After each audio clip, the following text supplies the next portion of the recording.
ஐக்கிய அரபு ராச்சியத்தின் துபாயில் பிப்ரவரி 11 முதல் 13 வரை நடைபெறும் 2025 சர்வதேச அரச உச்சிமாநாட்டில் பங்கேற்பதற்காக எமது நாட்டிலிருந்து புறப்பட்ட ஜனாதிபதி அனுரகுமார திசாநாயக்கா உள்ளிட்ட குழுவினர் நேற்று பிற்பகல் துபாய் சர்வதேச விமான நிலையத்தை சென்றடைந்தனர்.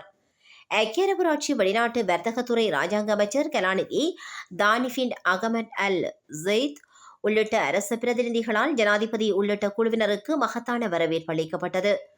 இந்த வரவேற்பு நிகழ்வில் ஐக்கிய அரபு ராச்சிய பதில் தூதுவர் தசுலா ஆர்னோல்டா டுபாய் மற்றும் வடக்கு எமிரேட்ஸுக்கான இலங்கை கொன்சுலர் ஜெனரல் அலெக்சி குணசேகர உள்ளிட்ட துபாயில் உள்ள இலங்கை தூதரக பிரதிநிதிகள் குழுவினரும் கலந்து கொண்டிருந்தனர்.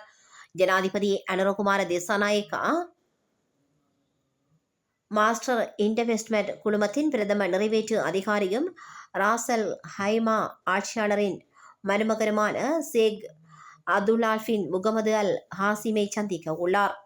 இலங்கைக்கும் ஐக்கிய அரபு ராச்சியத்திற்கும் இடையிலான பொருளாதார மற்றும் முதலீட்டு ஒத்துழைப்பை வலுப்படுத்துவது குறித்து இந்த சந்திப்பில் கவனம் செலுத்தப்படும்.